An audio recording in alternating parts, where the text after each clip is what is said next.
Hello, everybody, and welcome. 2021 will be a year of potentially big disruptions in the gaming industry. What are these changes, and are you ready? That's what we're going to be talking about today, but make sure you heed my warning. Don't say you have not been warned. So, let's talk about some of the changes that I'm seeing that will come to fruition in 2021. The first is post COVID renormalization, the second is lack of M&A targets for growth. The third is the impact of IDFA deprecation. The fourth is this continuing trend of game studio plus ad tech vertical integration. And the fifth is the rise of China. Now, many of these changes have actually been in the works for a number of years, but are now just coming to a head this year, 2021, which may become one of the most pivotal years of change, especially when we look back, let's say 10 to 15 years from now, and think back on these five changes that are actually really going to have, in my opinion, a pretty big impact from this year. So, first change, post COVID renormalization. So, let's talk about this. So, 2020 was arguably the best year in the history of the video games industry, period. Okay. Many game studios saw 30% plus increases in both downloads and revenue. Based on this massive tailwind from COVID, many formerly not profitable or barely profitable game companies were able to finally get well above water. Now, obviously, your mileage may vary. Not all games were impacted the same, but games that enabled social interactions and fulfilled key user needs, especially those intensified by COVID, generally fared better than others. A really good case in point, a great example of this is Among Us. So we saw a huge spike in downloads in Among Us. People wanted to socialize, and one of the key user needs that was manifested through games was this ability to play with other players. And so in Among Us, we saw this huge spike of downloads, huge increase in engagement and behavior, but now that's kind of started to settle down, and we saw the typical kind of shark fin behavior in terms of the downloads and usage in Among Us. The other game that's really gotten a lot of positive lift from COVID was actually Roblox. Huge increase in terms of downloads and revenue for Roblox. A lot of parents allowed their kids to play with Roblox. A lot of kids were searching for social interactions. And so during the pandemic, as people had nothing else to do, and parents actually allowed kids to do something sort of educational, Roblox saw a huge increase in usage and monetization during the pandemic. Now, one of the problems, though, with this huge kind of influx and this huge tailwinds behind gaming from COVID is that many of the acquisitions and the future planning that occurred over the past year were predicated on the growth that we saw from 2020. And one thing I know for sure, when you think about big companies, when you think about big company exec thinking and behavior, now, you have to imagine that there's been a lot of linear extrapolation, even though COVID was a once in a potentially lifetime, once every 100-year type of event. But kind of the growth stories to justify various initiatives probably were, not at every company, but many typical game companies predicated upon this linear extrapolation from the big growth we saw in 2020. Therefore, one big question one should consider is how big of a disappointment are we in for once everything renormalizes, right? So society renormalizes to a post-COVID society. Will some companies that were planning against COVID extrapolated growth get caught with their pants down? So I strongly believe that we'll be at a slightly higher base, slightly higher normal from pre-COVID levels based upon new user habits that were learned through the pandemic. And actually, because we've introduced a much wider audience to games. However, the degree to which 2021 will comp back to 2020 remains a question mark. And so the big implications to watch for after renormalization. One, have big company performance targets based on comparison to 2020 led to overinvestment? Will this cause big disappointments? Will some companies flip back to losing money? And were some genres or subgenres of games permanently transformed in terms of attractiveness?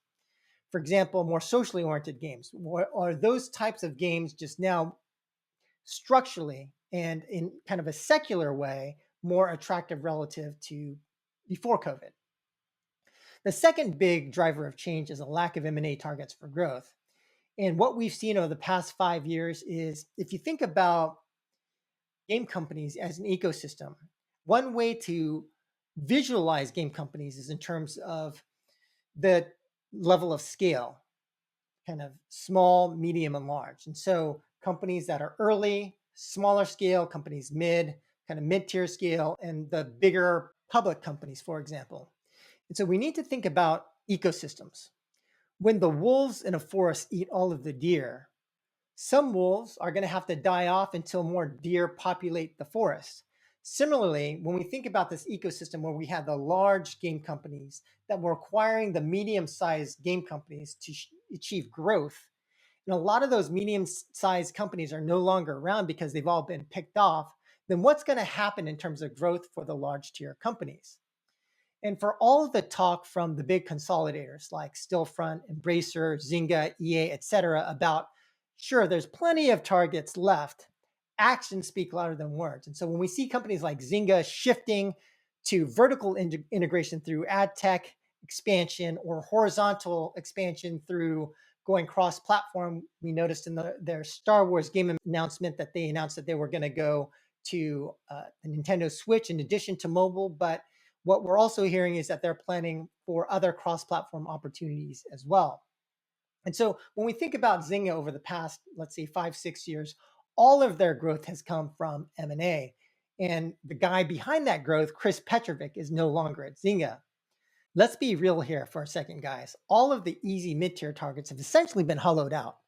So the remaining targets left in the mid-tier are companies that have some kind of issue, whether there's management issues, whether there are problems with accounting, whether they're in problematic geographies. There's something about these companies where there is an additional level of risk. And so growth, because of these problems, because of these issues, or because of just the lack of overall ability to acquire revenue, it's just going to get much, much harder. And for a very nuanced, deep discussion on the current state of M&A in 2021, you definitely want to check out the discussion that I had with Eric Kress and Chris Petrovic, the guy behind the growth at Zynga. Put a link in the show notes, but definitely check it out where we discuss a lot of the companies that are potential targets and just kind of the general state of the M&A industry. And so when we think about 2021 and beyond, you have to think all of the public game companies are going to be super hungry for growth in some way. And the key implications you should take away from this as the M&A market continues to tap out is one, M&A will move to bigger or smaller targets. For some of you who followed my content, you know that I predicted the acquisition of Glue. We also predicted some of these other acquisitions that have taken place recently, but that's just a process of elimination, right? And so when we think about with the mid-tier gone, you're either going to have to move up to bigger, more public kind of transactions, or you're going to have to move downstream or up funnel kind of to smaller targets and targets which may actually be pre-revenue. And the way that you would then structure those deals is basically through some kind of earnout structure where based on the performance of the games once they actually do launch, that would help determine the final price of the company for acquisition. I think secondly, game companies will continue to vertically and horizontally integrate. And so we've seen this case in point is Zynga. We've seen them vertically integrate through ad tech, horizontally integrate through cross-platform, and just once you run out of growth from M&A, you're going to be looking at other areas to try and grow. And third, as public game company execs run out of ideas, I think it's just inevitable. We are going to see some kind of weird things happen. We're going to see some kind of dumb ideas, but hopefully a few smart ones.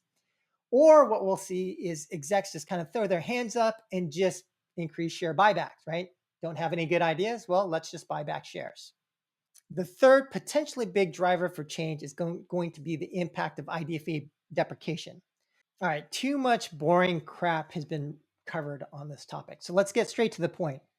If properly enforced, and it's not clear yet whether Apple will strongly enforce IDFA deprecation, they've been enabling bypassed through probabilistic attribution, but assuming it is enforced, some of the key things you need to be aware of in terms of potential implications are first, ad revenue and potentially the impact of game genres that rely on ad revenue, right? And so, still too early to understand the long term impact. However, the early indications seem to imply that with IDFA deprecation, ad revenue will significantly decrease. So if hyper casual and idle or other game genres that generate the bulk of their revenue from ads are not able to maintain the same LTV, they're not going to be able to bid as much for ads. And so the growth of those genres is going to decrease. So what we should be watching for is if there is a significant impact to ad revenue, then you should believe that these specific genres, these classes of games that strongly rely on ads, will be dramatically, potentially dramatically impacted. I think the other side of the coin here is when we think about hardcore games. So, in theory, if you eliminate the ability to target high LTV, high value players, these are the type of players that these hardcore games rely on. And so the ability to bid $20, $25, $35, or even higher for a super high spending player, a whale, if you eliminate that potential, then what that could potentially then do is eliminate the ability for incumbent hardcore games to price out new entrants by deploying user acquisition and bidding so high. Remember, when new games launch, typically what you're going to see is you're going to see the ARPU curve increase over time, generally RP increasing over time as games are optimized, as you're adding new features, new ways to monetize. And so by pricing out the ability of these newer games to gain traction, the incumbents generally had a bit of an advantage. Now, if you can't target those high value players, then that advantage goes away. The next implication is really going to have to do with payment behavior. So just think about the supply and demand curve for acquiring players. Now, if the supply of high LTV players disappears, then the demand volume curve for lower price points to acquire players will naturally expand. Therefore, products that can achieve higher conversion of players, even at lower ARPU targets to payback, the more ads those games can buy. So if this plays out, and this is a big if, we're going to see how this plays out over time, the game developers that understand this and that can modify the payment behavior in their games are the games that are going to win from a growth perspective. A really great talk to watch in terms of how you can actually achieve this kind of effect in terms of increasing conversion, but lowering ARPU is a talk from a lead at Supercell when they talk about Clash of Clans and how they use Battle Pass to actually achieve that exact effect. Notes, I'll put a link to that talk in the show notes. The other thing that I think may happen is competition within casual games. Now, the elimination of post-install events to players doesn't mean the elimination of all data. So with Apple's SK ad network, it still provides some limited attribution. It's just very limited in terms of the first 24 hours into a single conversion type of event.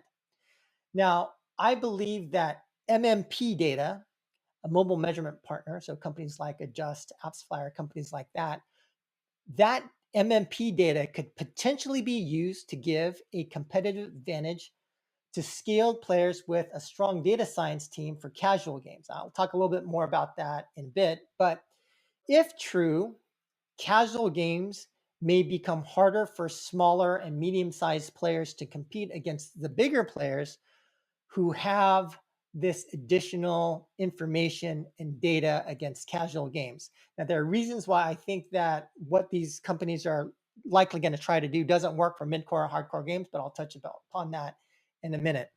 And I think the final impact when we think about IDFA deprecation and the potential implications really is a renaissance when it comes to IP brands, right? And so depending how performance for ads works out, we may see the increased importance of organic installs and ASO, Don't be surprised if IP becomes more valuable because of the organic installs that IP brings to games. And for an in-depth discussion on the impact of IDFA deprecation to ad revenue, we actually go super deep in a Gamemakers video. I'll put a link in the show notes, but definitely check that out as well if you are interested in all the specifics and nuance behind the potential impact of IDFA deprecation to mobile ad revenue. Now, the fourth big change that could take place in 2021 is this move by some of the bigger game companies like AppLovin and Zynga towards the integration of game studios plus ad tech, this vertical integration. And we can kind of leave the political and business ethics arguments aside now, but just focus on the key implications. And so ad tech verticalization will likely result in one of two primary scenarios. First, sort of a walled garden Netflix model, something that AppLovin's CEO Adam Frugi has been talking about. Or secondly, ad networks with an attached game studio business that serves external customers, but are basically compromised with conflicts of interest. This is the current AppLovin situation today. So when we read the public statements from AppLovin, AppLovin is seemingly transitioning from model two, kind of this external model, to this more Netflix walled garden model. Now, Zynga, it kind of seems like Zynga doesn't quite know what it's doing or what it will do. But based on public comments, when it talks about increasing external ad revenue, for example, that kind of indicate that they believe they're going to be able to pull off Model 2. Now, I've gotten a lot of very naive pushback about warnings regarding conflicts of interest for the second model, but what we've seen in practice, and actually even within the last couple of weeks, is that this is definitely a major concern. Conflict of interest is real. And so buyer beware, but when you do have this integration between game studios and ad network, you can definitely see potential for conflicts of interest. So, what are some of the things that you need to be watching out for when it comes to this issue of vertical integration of ad tech and studios? Really, three things you should be watching out for. First, you should watch out for the direction of companies like AppLovin and Zynga. Are they going to be more of this kind of closed Netflix for gaming model, or will they go more for this kind of open model? Now, if AppLovin is successful with this closed Netflix of gaming type of model, that would then imply essentially a black hole of an audience that your games will have difficulty accessing. Now, in the open model, on the other hand, you'll have access to the audience offered by those companies, but you should be cautious of the competitive risk. Now, what is that competitive risk? The competitive risk really is that if you have a company that owns both the ad network and the game studio, and you basically are a competitive game company running ads through their ad network, that company will get access to your data, the amount of money you're spending on ads, your bids, the type of creatives that perform the best, data related to those type of things that could actually pose a big competitive risk and does pose a conflict of interest. The second thing to watch out for is, and potentially a big reason to work with an open model ad network, despite that network potentially being compromised, would be if they are able to kind of use their vast trove of data because they've got MMP data, because they've got a lot of other data to provide capabilities like what's called auto ROAS, ROAS meaning return on ad spend. And what that means is that you could say, for example, I want to try and acquire a user and I want to bake in the margin. I want to predefine the margin that I make on the user. I want to make a 30% margin on this user and give me as many of these type of users as you can. That's what the buyer is saying to the ad network. And if you say, I want a 30% margin and I'll buy as many as you'll give me, then the ad network could then just send you all those players. And so long as that performance continues, you'll buy as much as you can. And that potentially is possible. And I've actually speculated quite a lot about this based on conversations with smart guys like Josh Chanley at Wildcard Studio, but companies like AppLovin and Zynga are, you better believe they're furiously attempting this kind of feature.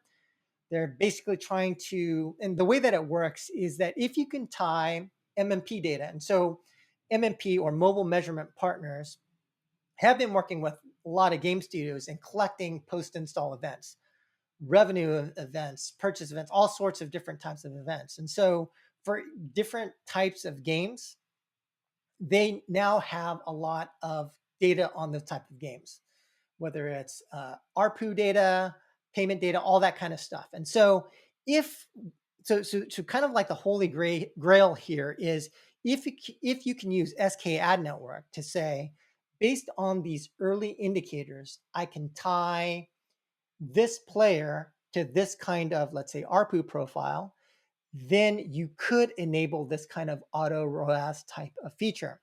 Now, while I think AppLovin and Zynga are working on this, I personally don't think that they're going to be able to figure this out for mid-core or hardcore games. And so why not mid-core and hardcore, but why potentially for casual games? And the reason why is because casual games typically have a shorter lifespan, right? Like the average retention days are typically shorter for casual games, and the ARPU windows are typically much tighter. For mid-core, hardcore games, you're talking about much longer period of time. And so while I'm not even sure if this capability, the companies like AppLovin or Zynga are going to be able to figure out, I'm sure they're working on it. I just don't think that it's going to be possible for them to do this for games with longer time periods, right? It's just too hard of a data science problem, in my opinion. And they may not even be able to pull it off for some of these casual games, but conceivable that some form of that actually works. And I would assume that they are able to pull it off. And I would say that the third thing to watch out for with respect to this is just in terms of the open model. And currently, this open model is actually under a fair amount of scrutiny and facing backlash. I mean, this situation where some of these companies have taken the data from their customers and used it to compete against them, I mean, it's on pretty good standing this has been happening. And so this model may face problems gaining traction from customers just based on lack of trust. I think the UA community is getting wiser and is generally well connected.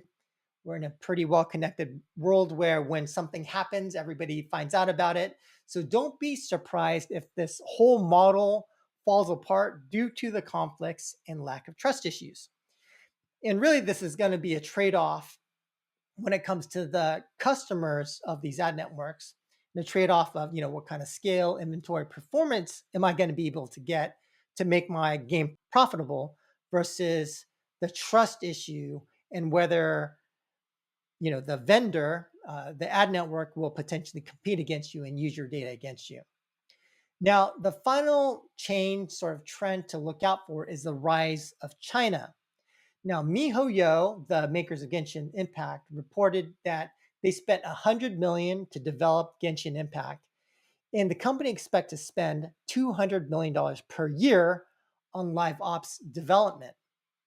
A tremendous amount of investment and huge teams that we're talking about being developed out of China.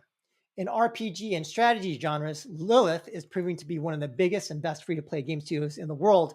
Further, Chinese studios currently dominate shooter games in free-to-play, with Tencent Studios responsible for both PUBG and Call of Duty Mobile, and also rumored to be working on the Apex Legends mobile game. And so for these kind of bigger games, there currently does not seem to be a viable alternative to working with China if it's a free-to-play game. China now has a massive cost structure advantage, but also a highly skilled workforce with experience in building these high-end game experiences. And so the implications here are likely, first, continued partnership. Expect to see, especially big IP brands, continue to partner with Chinese teams to build big free-to-play games. Secondly, I think we are seeing the kind of beginning of the demise of Western incumbents. if nothing changes. And again, like I'm just talking about the current trend and where we're headed. If nothing changes, I would expect to see the eventual demise of Western focused companies like Activision Blizzard in favor of Chinese counterparts that become the next generational game company. And the final thing that could happen is more of this hybrid model. And now it's rumored that potentially up to or exceeding two thirds of Riot's Wild Rift team was actually based out of China, based in Shanghai. And apparently, that team was a huge team, over 450 people. So we may see more of things like this, hybrid teams in the future, but that could be stymied by political tensions. And if the kind of US China app wars continues, then we may see this splintering and the inability to kind of go with this hybrid model. So, anyway, guys, in conclusion, my advice in terms of 2021, keep your eyes and ears open. Think about the things that are happening in the industry this year and think really critically about what the potential implications are to our industry and to your game company. Now, some changes that may seem subtle and nuanced in our day to day may actually wind up being huge factors for structural change when, as I mentioned in the beginning of this podcast, we look back 10 to 15 years from now. Now, one of the most important initiatives for game studios coming into 2021 will be to do your best to understand the implications of the changes occurring in the industry, to think strategically, but also think with data. So, this is a good time to have a good taxonomy with lots of current market data to help you understand the trends and the impact of some of the changes that we've now just discussed. Good luck, everybody. That's it for this week. Bye.